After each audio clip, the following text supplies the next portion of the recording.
ரோஹித் தற்கொலை விவகாரத்தால் ராஜ்யசபா பலமுறை ஒத்திவைக்கப்பட்டது.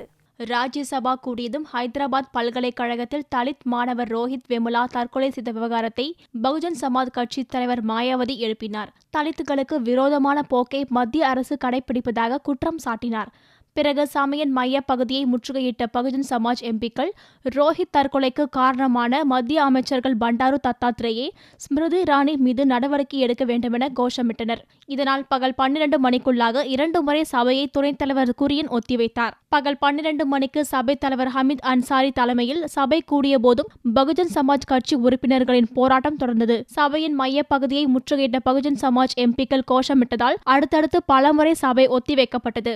ரோஹித் வெமுலா தற்கொலை நேரு பல்கலைக்கழக சர்ச்சை மீதான விவாதத்தை வியாழனன்று எடுத்துக் கொள்வதாக கூறி சபையை நாள் முழுக்க துணைத் தலைவர் பிஜே குரியன் ஒத்திவைத்தார்.